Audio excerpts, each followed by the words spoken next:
hadis Nabi tentang hidup dengan berpikir positif. Hidup dengan berpikir positif ya. Ya. Larangan berpikir negatif. Dalam bahasa lain itu kalau berpikir positif ya husnudzon, ya. Husnudzon. Husnudzon kepada Allah. Ya, husnudzon pada Allah. Ya, husnudzon itu ya berbaik sangka, gitu ya. Kalau suudzon itu berburuk sangka kepada Allah. Ya, ingat-ingat jangan sampai salah berbicara gitu. Kita harus mengembangkan suudzon yang baik. Mengembangkan suudzon yang baik. Jangan sampailah kita suudzon yang jelek. Atau dibalik, ya ada aja gitu. Iya. Kita kembangkan husnudzon yang baik, jangan sampai husnudzon yang jelek. Husnudzon itu ya baik, husnudzon itu baik. Nah, ini kemana maksud saya itu? Maksudnya adalah segala sesuatu coba pikirkan dengan segi positifnya gitu. Nggak boleh, termasuk husnudzon yang baik itu adalah husnudzon, termasuk husnudzon kepada Allah itu berbaik sangka kepada Allah, berpikir positif yang baik itu adalah memandang bahwa semua takdir Allah itu bentuk kasihnya. Semua takdir Allah bentuk kasihnya ya Bang. Ya sudah. Ini gimana ini Pak musibah? Ya sudah itu kalau musibah ya sudah lah, mau itu sudah terjadi mau apa? Bentuk kasihnya di mana, Prof? Ya nanti Allah yang menunjukkan tuh. Nanti bisa saja yang sekarang orang dulu rumahnya jelek, tidak layak huni, dengan musibah ini nanti dibangunkan. Yang kedua dulu damai di Aceh itu kan karena tsunami itu. Ya, jangan-jangan ada hal baru lagi yang muncul setelah ini. Satu, yang kedua hikmahnya apa? Yang positif saja. Sekarang orang tiarap semua yang merasa orang gede, orang jenderal, orang apa yang itu membackingi pembalakan liar itu, yaitu penggundulan hutan. Sekarang tiarap semua, sudah tahu begini, sekarang orang sudah tahu bahwa terjadi. Kemarin dia masih bisa bersembunyi, sekarang terbuka, ya. Dan sekarang kita bersatu semua untuk melawan penggundulan hutan itu. Jadinya kayak begini. Jadi sebuah dosa itu kadang-kadang, sebuah kejahatan itu kadang-kadang dirasakannya 50 tahun berikutnya. Astagfirullah. Tidak spontan lah. Ini kan kejahatan yang sudah dilakukan berapa puluh tahun yang sebelumnya. Kemarin aman-aman saja, sekarang ini punya kesadaran baru. Nah, ini hadis Rasulullah SAW mengatakan, hadis diriwayatkan oleh Imam Muslim, la tamutunna ahadukum illa wa huwa muhsinudzon. Jangan sampai kamu mati kecuali kamu itu serba berpikir positif. La tamutunna ahadukum illa wa huwa muhsinudzon. Jangan mati kecuali kamu menjadi pribadi yang berbaik sangka.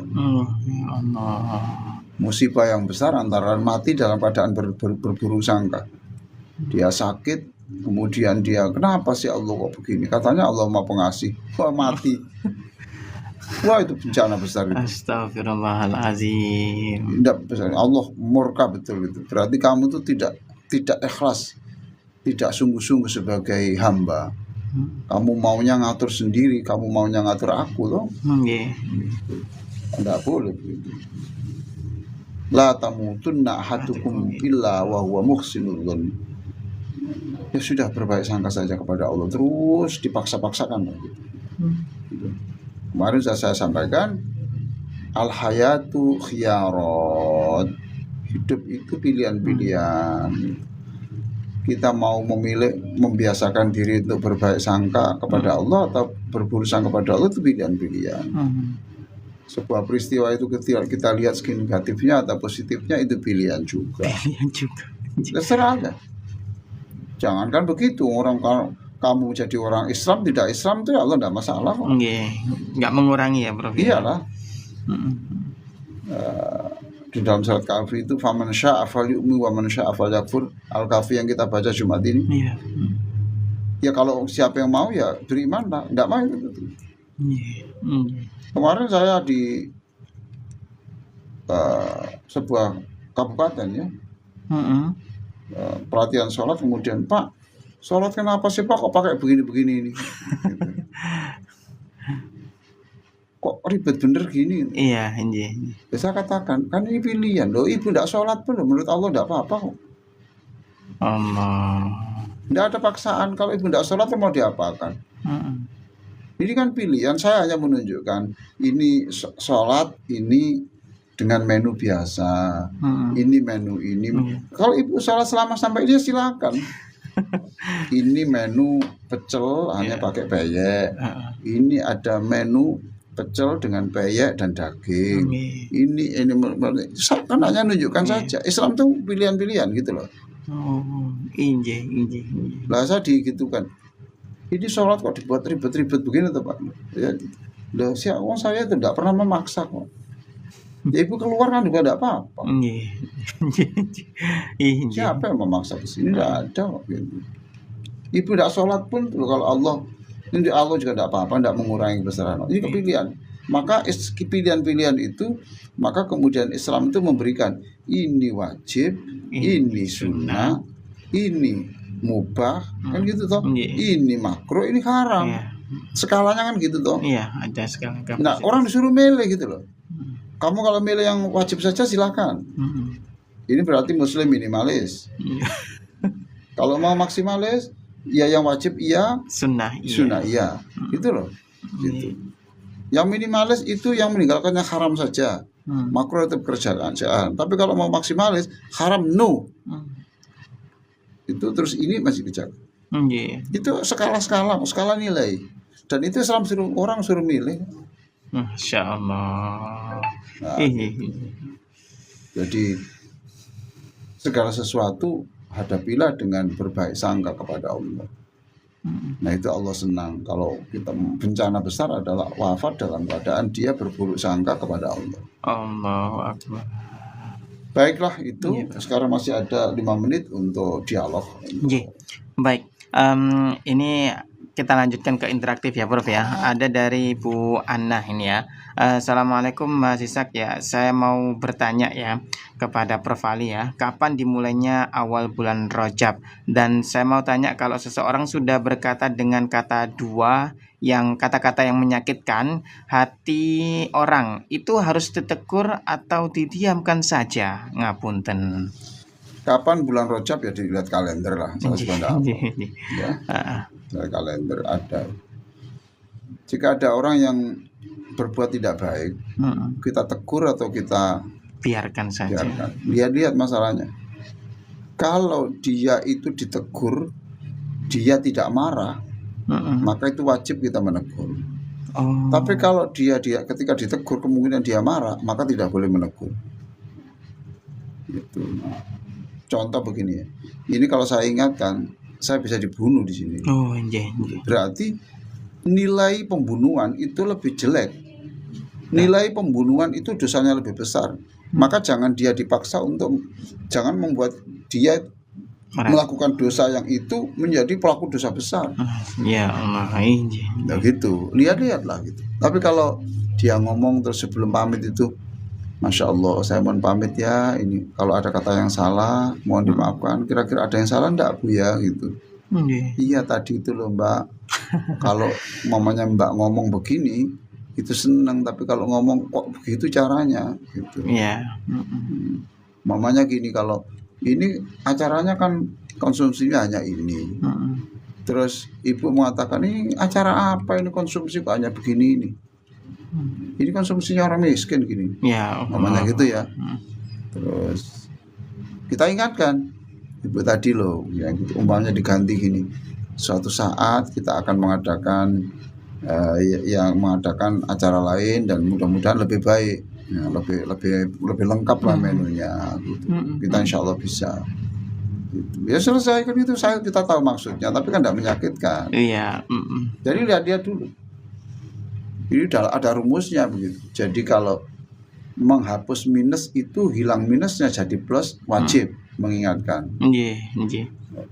Tapi kalau menjadikan minus tambah minus double minus. double dosa, ketika diingatkan tambah melakukan dosa, maka tidak boleh. Iya. Itu ada di buku Ad-Da'wah Qawaid wa Usul karya Jum'ah Amin Abdul Aziz, orang Mesir. Syekh Ali Jum'ah itu ya, Prof ya. Jum'ah Amin Abdul Aziz. Ada lagi, silakan. Ya, dari Ibu Miati di Purwodadi mau tanya Prof ini ya. Misalnya saya membaca manakib ya kan, atau surat Yasin kemudian batal, apakah boleh memegang dan membacanya? Kalau batal kan boleh membaca. Terus buku Yasin. Nggih, surat Yasin. Nah, Yasin itu kan kumpulan-kumpulan, bahasa Indonesianya juga toh. Ada ya sudah, berarti itu bukan melulu Quran toh gitu. Di situ kan ada istighosah, doa istighosah kan iya, ada tahlil itu yang buku ya, ada apa-apa pegang. Kalau yang Al-Qur'annya nggak boleh. Jangan. Ya. Jangan. Insya Allah. Baik, satu lagi ya Prof ya. Misal dari Ibu Nita di Sidoarjo, Pati Tanglet Prof ya. Misal seseorang difitnah sehingga orang tersebut kehilangan kepercayaan dari atasan, bahkan kehilangan pekerjaan, apa yang harus kita lakukan Prof? Mohon bimbingannya. Ya dilakukan ya, apalagi uang itu sudah ditakdirkan Allah dipecat, ya sudah, mau diapakan. Ini termasuk yang puncaknya kehidupan tadi Prof. Ya tadi itu raditu billahi robba. Iya. Ya sudah, itu wa masya afa'ala. Apa yang dikehendaki Allah dikerjakan, diputuskan. Qadarullah. Enggak usah andaikan, enggak usah, ini terjadi kok, sudah terjadi. Ya, dan siapa yang menduga bahwa itu karena difitnah? Bisa saja real yang Anda tidak sadar tuh. Ya Allah. Bisa saja bukan karena fitnah itu, tapi ini poin-poin yang kekeliruan kita itu sudah ditulis oleh pimpinan. Saya maunya sudah menulis ini. Tahun sekian dikasih pekerjaan begini. Ini begini. Sudah kita catat. Lagi ada berita baru tentang begini. Ya berarti kita cek kemudian ini. Jadi bukan saja mungkin diberhentikan bukan karena difitnah, tapi mungkin karena kesalahan-kesalahan yang lain. Ya, sebagai penutup itu ada kata-kata la yahdumul mawaddah baina syakhsaini illa thalath. Yang merusak itu hubungan antara pekerja dan yang dikerjakan, atau antara siapapun, itu dua. Ada tiga. Satu, pernah bohong. Yang kedua, pernah salah, banyak bohong, banyak salah. Kemudian yang ketiga adalah waqillatul ihtimam, itu kurang punya sense of belonging. Sense of belonging. Iya, tidak punya rasa ikut memiliki gitu. Itu tiga itu. Nah, bisa saja orang diberhentikan karena antara orang tiga ini. Pernah melakukan kesalahan, kemudian pernah bohong, kemudian tidak ada ekspresi ikut memiliki perusahaan ini. Ya Allah. Hanya kalau kerja pulang tapi tidak ada ikut perasaan. Rasa ikut memiliki. Saya kira begitu ya. Prof. Ya. Kita tutup acara ini. Allahumma sholli ala sayyidina Muhammadin wa ala alihi wa sahbihi ajma'in walhamdulillahi Rabbil alamin. Amin ya Allah. Allahumma ahsin aqibatana fil umuri kulliha. Amin ya Allah, bimbinglah kami dalam setiap keputusan yang kami ambil. Amin. Allahumma ahsin aqibatana fil umuri kulliha. Amin. Ya Allah, berikan kami keputusan-keputusan yang terbaik dalam setiap langkah hidup kami. Setiap menit kami adalah keputusan, dan bimbinglah kami untuk membuat keputusan yang baik. Amin ya Allah. Wa ajirna min khizyid dunya wa adabil akhirah. Jauhkan kami dipermalukan ya Allah. Amin ya Allah. Dicitrakan buruk di tengah-tengah manusia. Amin. Wa adabil akhirah, dan jauhkan kami dari siksa di akhirat nanti. Amin. Rabbana atina fid dunya hasanah wa fil akhirati hasanah wa qina adzabannar. Walhamdulillahirabbil alamin.